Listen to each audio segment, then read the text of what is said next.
Les damos la bienvenida a Espacio Medizona, un foro donde nos inspiramos en temas de la salud. Mi nombre es Rocío Esquerra y el día de hoy tenemos el gusto de que nos acompañe la doctora Elena Hilar. ¿Cómo estás? Hola, Rocío. Muy bien, muchísimas gracias. Estoy muy contenta de estar con ustedes. Nosotros estamos muy contentas de que también estés aquí porque la verdad tenemos un tema bastante importante que es la infertilidad, la reproducción asistida y de todo esto vamos a estar platicando, pero primero me gustaría que nos cuentes un poquito más sobre en qué momento decides especializarte en ginecología y obstetricia. Bueno, pues es interesante porque en el camino de los médicos llega un punto en el que se divide. Tenemos que elegir si nos queremos quedar en un consultorio dando consulta y ver pacientes en la parte clínica o si decidimos elegir una especialidad donde estemos en quirófano. Entonces, a mí la ginecología me fascina porque es una especialidad muy dual. En realidad puedes dar consulta algunos de tus días y otros días puedes estar en quirófano y creo que eso es lo que más me fascina en mi especialidad. Pero honestamente mi subespecialidad es lo que más me encanta, que es la reproducción asistida, que pues prácticamente es el estudio de todos los estadios reproductivos de la mujer, o sea, desde la pubertad hasta la menopausia, haciendo un punto importante en la etapa reproductiva de la mujer. Me fascina esta parte. Sí, suena muy interesante y la verdad creo que es un tema que cada vez tiene más relevancia y que las mujeres también cada vez se atreven más a estos métodos, ¿no? Que vamos a platicar. Claro que sí, Che, ahorita vamos a platicar. Bueno, empezando con la infertilidad, justamente estaba leyendo que la OMS alertó que 1 de cada 6 personas, es decir, el 17.5% de la población, padecen infertilidad, ¿no? Entonces, cuéntanos un poquito más sobre qué es la infertilidad, cómo se ve, si es solo para mujeres, es solo para hombres, cómo es. Bueno, es muy importante eso porque incluso aún hace apenas un par de meses la definición cambió. Y es importante porque antes hablábamos general de un año intentando buscar el embarazo y no lograrlo con actividad sexual de manera regular, sin método de planificación familiar, y si no llegaba, bueno, diagnóstico de infertilidad y hay que ir con un especialista. Pero bueno, ya ahora cada vez nos hemos hecho un poquito más específicos diciendo, ok, sí aplica esta regla, pero depende mucho la edad de la mujer. Sí. Entonces, si la mujer tiene de 35 años para abajo, ok, esperamos un año teniendo actividad sexual, sin método de planificación familiar, y si no llega, acudimos con el subespecialista. Pero si la mujer ya tiene de 35 a 40 años, ya no me espero un año chido, ya a los 6 meses inmediatamente tengo que buscar esta atención. Y si yo tengo de 40 años en adelante, no me espero nada e inmediatamente voy en búsqueda.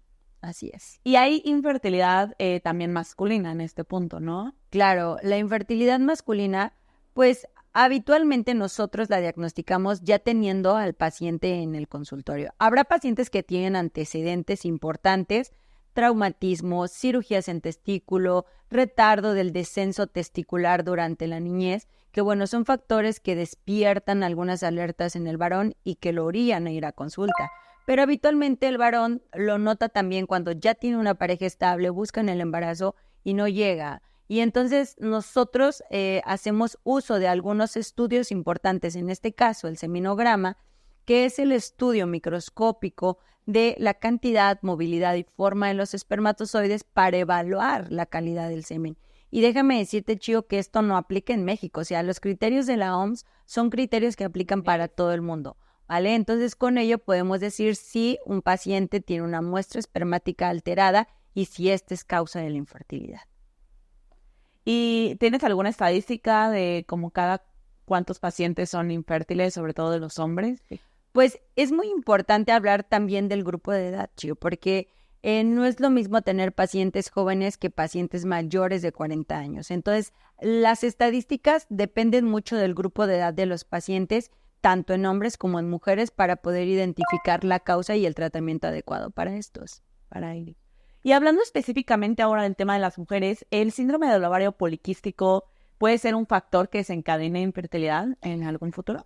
Sí, fíjate que es una patología, en realidad es una endocrinopatía, o sea, déjame te digo que es una patología que a veces no la explicamos de manera tan adecuada en la consulta. Pareces estás aquí hoy. Claro, porque es bien importante hacer conciencia en la paciente, o sea, esta endocrinopatía no se le va a quitar a la paciente, ella va a vivir toda la vida con esta alteración porque viene de una desregulación de la producción hormonal al nivel de la hipófisis, que regula el eje hipotálamo-hipófisis-gónada. Y esto a su vez regula la foliculogénesis en el ovario de la paciente.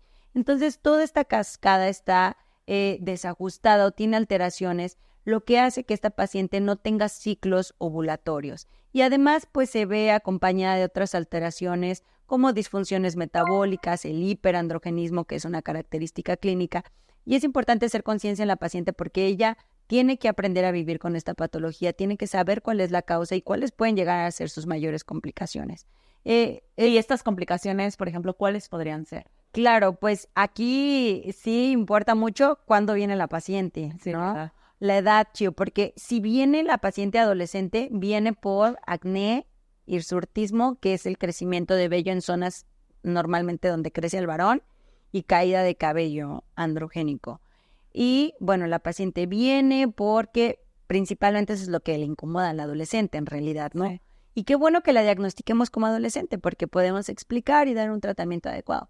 Pero si la paciente, bueno, por algún motivo no fueron suficientes esas las causas para llevarla a una consulta, pues la veremos en la adultez temprana donde se dificulta encontrar el embarazo, ¿no? Por estos ciclos anovulatorios.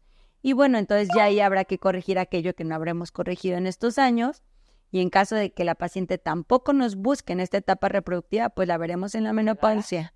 Así es. O sea, siempre llegan. Siempre llegarán y ahí pues sí evitar complicaciones tardías como la diabetes y el cáncer endometrial. Ok, perfecto. Y ahora hablando de la reproducción asistida, que nos comentabas que es un tema que tú ves día a día, ¿nos puedes platicar un poquito más sobre lo que es y los métodos que hay? Claro, pues mira, la reproducción asistida es una de las técnicas que utilizamos para el tratamiento de infertilidad. Es muy importante decir que la fertilización in vitro no es la resolución de todos los problemas a la infertilidad.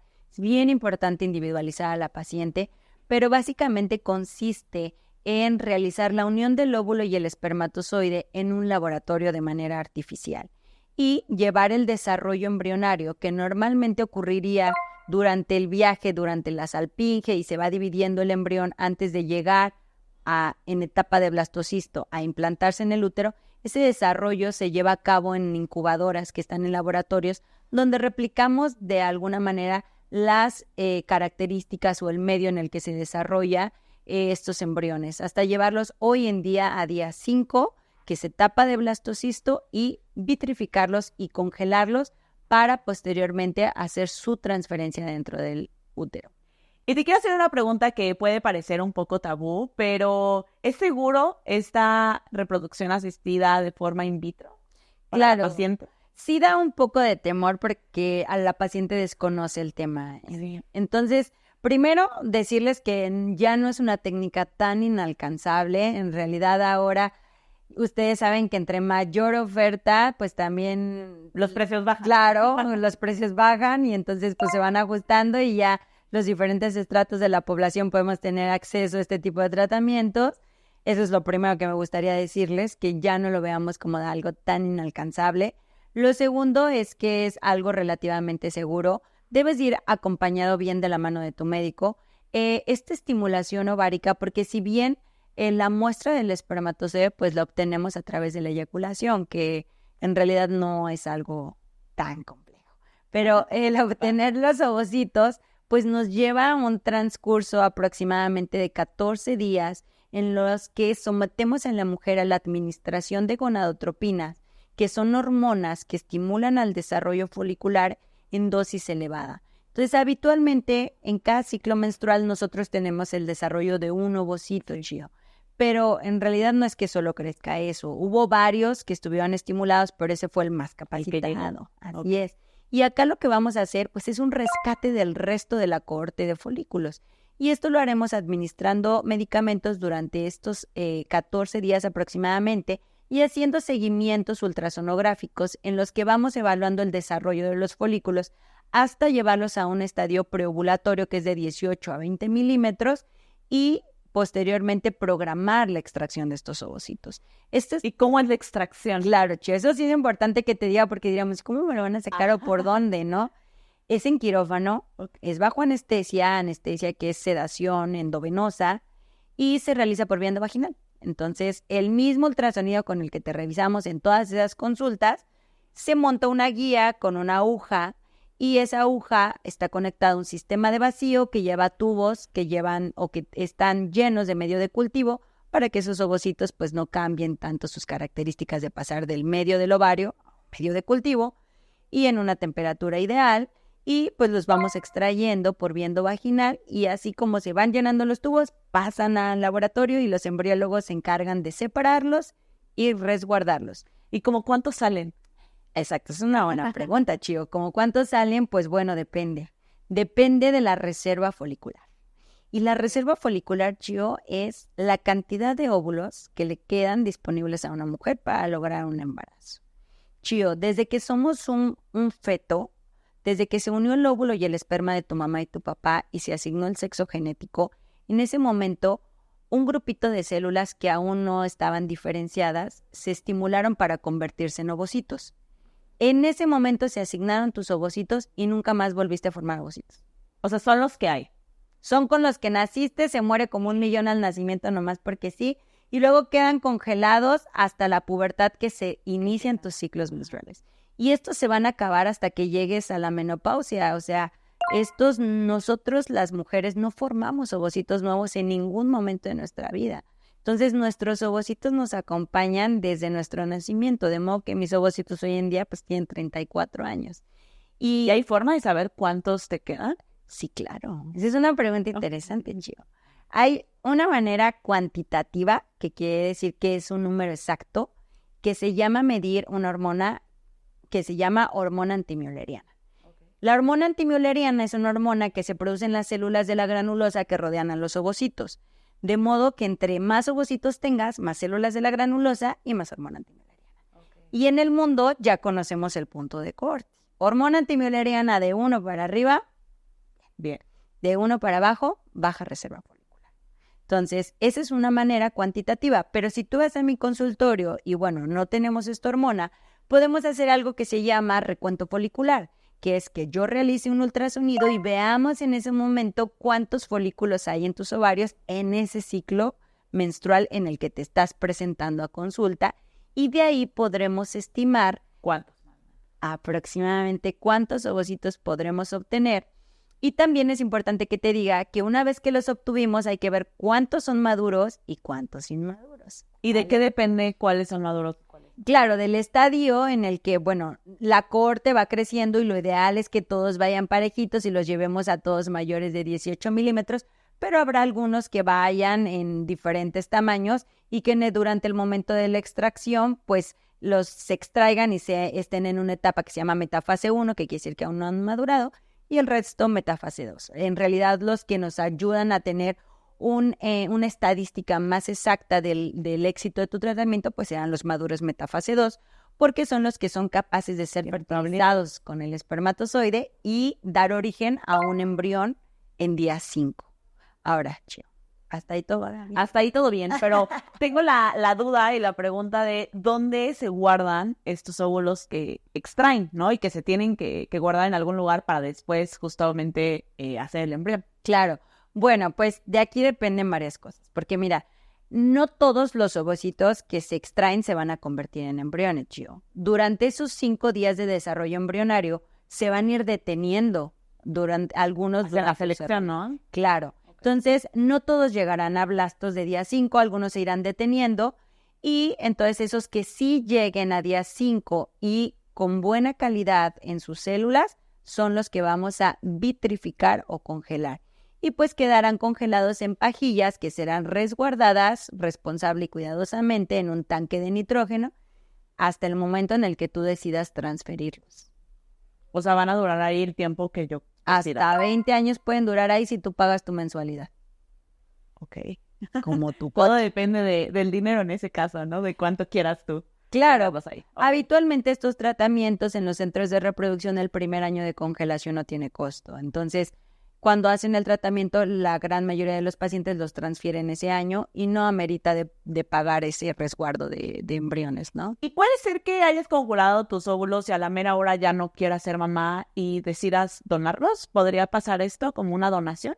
Sí, mira, en realidad es un buen tema hablar de la preservación de la fertilidad, pero hablando del desecho de estos gametos, hay un consentimiento informado en el que tú decides si quieres que sean eliminados porque son de tu propiedad, es tu material genético, y firmas y el laboratorio tiene que desechar estas células.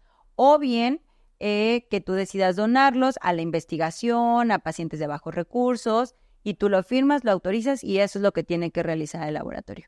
Entonces ahí ya depende de cada quien. Eso depende de ti y de lo que decidas hacer con tus gametos. Y ahora, estos óvulos que ya fueron congelados se pueden convertir en embriones, ¿no?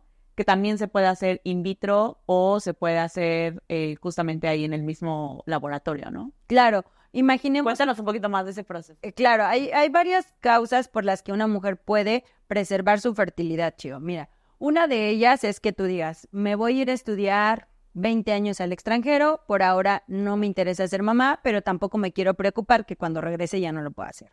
Entonces, eso es muy importante porque realizamos el mismo proceso de estimulación ovárica congelada y tus ovocitos son resguardados hasta el momento en el que tú quieras descongelarlos, llegues con tu pareja, los descongelamos, hacemos tus embriones y la transferencia de los mismos, ¿vale? Entonces, tú puedes resguardar esos ovocitos por decisión personal propia.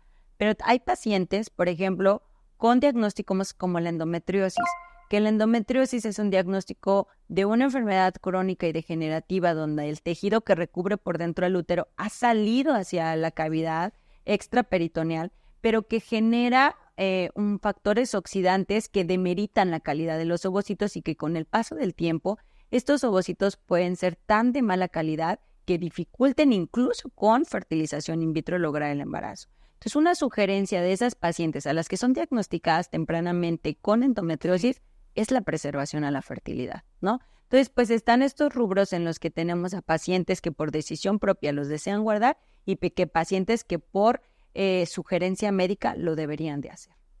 Y ya el momento de cuando se junta con el espermatozoide y se genera el embrión, ¿eso también ustedes lo llevan a cabo? Sí. Una vez que tomas la decisión de descongelarlo, se descongela, se fertiliza con el esperma de tu pareja, llevamos al embrión ahora día 5 y hay ahora que preparar a tu útero para recibir a un embrión en día 5. Eso se llama sincronización embrión-endometrio y nos ayuda a que puedan hacer match y entenderse para generar implantación.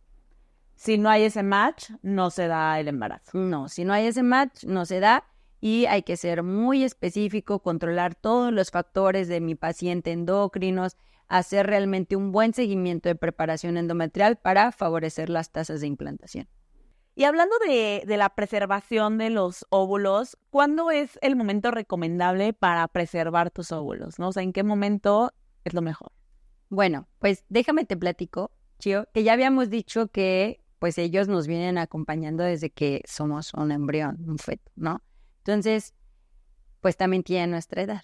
Y el material genético, o sea, tú notas en tu piel, tu cabello, tu fuerza física, el paso cronológico de los años. O sea, esto no hay vuelta para atrás. Sí. También en los ovocitos. Entonces, el material genético comienza a dañarse y una mujer de menos de 35 años necesita 4 ovocitos maduros, lo que habíamos dicho, para generar un embrión sano. O sea, la naturaleza no es perfecta.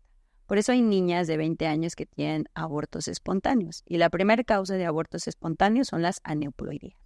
Tener un cromosoma más o un cromosoma de menos. Entonces, eso es importante. Pero a partir de los 35 ya no ocupas 4. Ya ocupas de 5 a 7. Y luego a los 38 ya ocupas de 7 a 9. Y si tienes más de 42 años, necesitas 20 ovocitos para un embrión sano. Entonces, se recomienda que se preserven antes de los 35 años. Si lo hacemos después de los 35 años, se sugiere que incluso puedes hacerles estudio genético a tus embriones para identificar cuáles son genéticamente sanos. Ok, perfecto. Y ahora sí, ¿cómo se realiza una transferencia de un embrión? ¿Cómo es este proceso? Bueno, pues ya que tenemos a los embriones, las transferencias deben de priorizarse por los embriones de mejor calidad. Entonces, los que tengan mejor calidad, que quiere decir que sus células que los conforman estén de manera adecuada, tanto las de afuera que formarán la placenta como las que están adentro que formarán al embrión. ¿Y que son genéticamente compatibles? Pues mira, inicialmente no todos los embriones tienen estudio genético. Este es electivo. Es nuestra responsabilidad explicarle a los pacientes que existe el PGTA, que es el estudio genético preimplantario para aneuploidías, en los que identificamos qué embriones son sanos y cuáles no. Y tú priorizar, evidentemente, la transferencia. Vamos a transferir los que son genéticamente sanos. Y si quieres niñas, pues elegimos a las genéticamente sanas, niñas. Ahora, ¿se puede elegir el sexo de un bebé? Sí se puede. Se puede porque este estudio lo que hace es leer todos los cromosomas uno por uno e incluye a los sexuales. De modo que cuando se reporta embrión 1, euploide, que quiere decir que es genéticamente sano, y el sexo. Y entonces yo te entrego el resultado de tus embriones y priorizamos por el estatus genético, la calidad embrionaria y, si es así el sexo, cuáles son los que deseas transferir. Órale. Sí, me imagino que mucha gente pide eso, como específicamente un sexo. Sí, hay pacientes que recurren a las técnicas de reproducción asistida por selección de sexo. Oye, ¿y por qué otra forma podrían recurrir pacientes a técnicas de reproducción asistida, no? O sea, creo que hablamos mucho de las mujeres, pero también ahora de las parejas, pues, homosexuales, ¿no? Que probablemente que están en busca de un bebé y necesitan justamente, pues, también esto. Ya no es exclusivo de las parejas con infertilidad, ya de hecho en la definición la ausencia de pareja masculina o femenina entra dentro de este grupo y aquí pues bueno, en el caso de parejas del sexo femenino homoparentales pues tenemos el método ROPA, en el que el método ROPA decidimos o estas parejas deciden quién va a ser la donante de óvulos, a quien vamos a someter a una estimulación ovárica controlada, extraer sus óvulos. El esperma puede provenir de alguna de las familias de estas parejas con un consentimiento informado de donante conocido o bien de un banco de esperma. Okay. Y estos embriones, una vez que ya están hechos, se transfieren en la otra pareja. Entonces, una hace el papel de donación de óvulos y la otra de recepción de embriones, que es la que gestará el embarazo. ¿Y podría ser también un embarazo en alquiler, que alquilaran un vientre o algo? Claro, bueno, el útero subrogado está aprobado en algunos estados en México, no es en todos, pero sí podría llevarse a cabo apegándonos a la normativa mexicana y realizar la subrogación uterina. Y en el caso de las parejas del mismo sexo masculino, pues bueno, podemos optar por la donación de óvulos. México es un país en el que la donación de óvulos es permitida. Existen catálogos de mujeres que son altruistas y van y donan sus óvulos. Y bueno, pueden seleccionar a una mujer de este catálogo y la mitad de los óvulos los fertilizamos con la muestra de uno de los varones, la otra mitad de los óvulos con el otro. Y el que pegue. Hacemos 2 embriones y transferimos un embrión de cada uno. Okay. Y en este banco de óvulos vienen las descripciones de las personas, por ejemplo, no sé, es mexicana, es alta, es morena, o sea, ¿viene alguna descripción de la persona o...? Sí. Habitualmente vienen las características físicas como color de piel, color de ojos, tipo de cabello, color de cabello, algunas características como a qué se dedica, cuáles son sus, digamos, sus actividades cotidianas, pero además están súper estudiados. Tenemos que tener un estudio genético de estos pacientes, metabólicos, psicológicos, para poder ser candidatos a donación de óvulos o de espermas. Y en algunos catálogos incluyen una foto de niños, ¿ok? Y bueno, hoy en día en otros países pues ya hacen uso de la inteligencia artificial. A ver, más. Exactamente, en los que se identifican tus características físicas y hacemos match con cualquiera de nuestras donantes para ver cuál es la que más se parece a ti y elegirla como tu donante. Sí, o sea, ya casi puedes escoger al bebé perfecto, ¿no? Perfecto para ti. Perfecto para ti, exacto, cada quien. Y ahora hablando del embarazo, ¿hasta qué edad es recomendable pues embarazarse? Porque escuchamos luego mucho que las mujeres ya maduras es mucho más complicado el embarazo y tiene más riesgos para ellas y para el bebé. ¿Tú como especialista? Pues mira, la Asociación Americana de Ginecólogos y Obstetras lo define embarazo de alto riesgo a mujeres mayores de 35 años. Entonces, todas las mujeres que por técnicas de reproducción asistida o embarazo espontáneo lo logren después de los 35 ya son de alto riesgo. Evidentemente habrá mujeres que tengan menos de 35, pero tengan hipertensión o otros factores que también lo hacen de riesgo. Que también lo hacen de riesgo, pero en general para la población 35 años para adelante.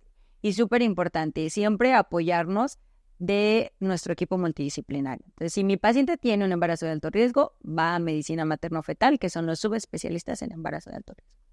¿Y qué consecuencias tiene un embarazo de alto riesgo?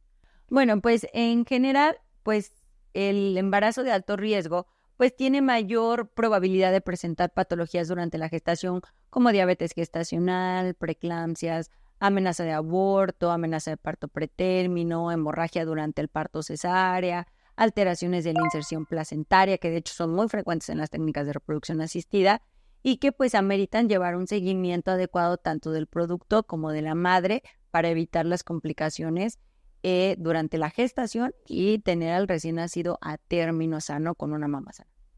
Oye, y por ejemplo, el haber perdido un bebé puede significar que después ya no te puedas volver a embarazar. Claro, esa es una pregunta importante, Chio, porque pues el diagnóstico de la pérdida recurrente de la gestación es 2 pérdidas consecutivas y la tercera ya entra el diagnóstico de pérdida recurrente de la gestación. Una no, porque ya dijimos que por estadística pues puede pasar, ¿no? La naturaleza tiene sus errores y puede ser una neoploidia y no pasa, pero tener 2 pérdidas de la misma pareja ya cumplen con este diagnóstico y de hecho ya meritan que vayas en búsqueda de un especialista para poder identificar la causa y evitar una tercera pérdida.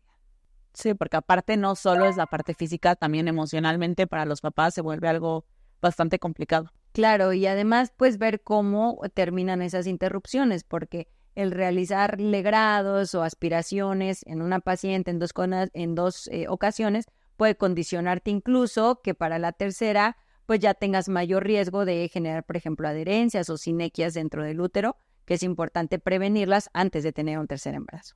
Sí, claro. Oye, ¿y qué consejos tú le darías a los papás que están buscando tener hijos y que probablemente por algún motivo no lo puedan hacer todavía? Pues primero es muy importante ver si caemos dentro de estos diagnósticos. La asesoría es indispensable.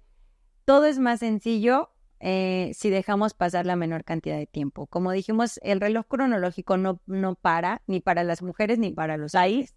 Exacto, entonces eso no se va a detener.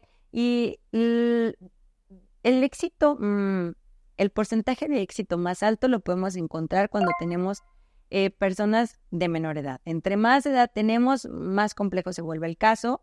Entonces es muy importante que en cuanto tenemos la verdadera intención de convertirnos en padres e incluso si queremos ver que todo está bien y que estamos en las mejores condiciones para hacerlo, podemos asistir a una asesoría preconcepcional en las que platicaremos pues cuáles son los factores de riesgo que tiene la mujer, cuáles son los que tiene el varón y a lo mejor ya ni siquiera esperar esos lapsos de tiempo de 6 meses o un año porque ya podemos tomar algunas medidas desde antes para evitar llegar justo a este diagnóstico de infertilidad. Ok. Y unas 2 preguntas más que tengo es, si tuviste un embarazo adolescente, ¿hay algún riesgo de después cuando vuelvas a tener otro hijo? O sea, porque pues no estabas preparada, tu cuerpo no estaba preparado para el embarazo. No, el embarazo adolescente también es considerado pues como un embarazo de alto riesgo que sí, tiene que ser vigilado, ¿no? Entonces, una vez que se concluyó esa gestación sin ningún problema, verificar que no haya habido complicaciones durante esa gestación, o sea que terminó el embarazo pero no hubo hipertensión gestacional o preeclampsia, que no continuó con diabetes gestacional y de ser así no hay ningún inconveniente en volver a buscar un embarazo más adelante. Y si pasa mucho tiempo entre un embarazo y otro, ¿hay mayor riesgo para el segundo embarazo o...? En realidad, lo mismo. Al revés. Si pasa menos de 18 meses, ya nos complicamos porque se llama periodo intergenésico corto y entonces hay mayores complicaciones por la interrupción, bueno, por el embarazo previo que tuvimos, pero si pasa más tiempo, no hay ningún problema. Ok. Oye, ¿y qué consejos les podrías dar a otros profesionales igual de la salud que también están especialistas en estos temas de la reproducción asistida, de los embarazos, de la infertilidad? Bueno, pues importante eso a los compañeros, no sé, de ginecología, que pues derivemos adecuadamente a las pacientes una vez que son identificadas. Ya como parte de la carrera de ginecología tenemos el estudio de la pareja infértil, entonces nos pueden avanzar mucho si cuando ya llegan las pacientes con nosotros ya llevan como ese protocolo, ya podemos identificar más rápido la causa y ofrecerles un tratamiento de manera más rápida y más eficaz. Y pues súper importante siempre el trabajo multidisciplinario, o sea, ayudarnos de otras especialidades endocrinólogos, inmunólogos, cirujanos de mínima invasión, cirugía materno-fetal, que nos puedan ayudar para poder lograr y llegar al objetivo que es el recién nacido sano con su mamá en casa. Y creo que algo que también te he escuchado decir mucho es entender las nuevas generaciones, ¿no? Porque cada generación es muy diferente, tiene otros métodos, está buscando otras cosas y pues justamente pues buscar qué soluciones les podemos dar a estas nuevas generaciones, ¿no? Claro, explicarles a las nuevas generaciones, bueno, ya no somos esa generación que a los 47, 48 años, pues nuestra tía, nuestra abuelita se embarazó, porque ahora todo es completamente diferente en el mundo en el que vivimos, lo que comemos y de lo que nos rodeamos. Sí. Y además que nuestros objetivos de familia y de maternidad pues han cambiado, junto con la sociedad se han modificado algunos estatus. Entonces, importante entender eso y ofrecerles soluciones que puedan generarle tranquilidad a los pacientes para que puedan cumplir no solo sus objetivos sociales y familiares, sino también profesionales, sin estar presionadas ni estresadas de ninguna manera. Perfecto. ¿Y en qué redes sociales te podemos encontrar? Bueno, pues mira, mi práctica privada es en el Hospital Star Médica de Tlalnepantla y como doctora Elena Aguilar me pueden encontrar en Facebook e Instagram. Perfecto, ahí estaremos. De verdad, muchísimas gracias por toda esta plática. Creo que hay varios temas que tienen muchísima relevancia hoy en día, la preservación de óvulos, de infertilidad, y que probablemente luego son tabú y no se hablan, y es importante justamente ir con un especialista. Entonces, muchísimas gracias por el espacio y por estar aquí. Y pues bueno, muchas gracias a todos. Los esperamos en el siguiente espacio Medizona para que se sigan informando e inspirando en temas de la salud. Yo soy Rocío Esquerra. Hasta la próxima.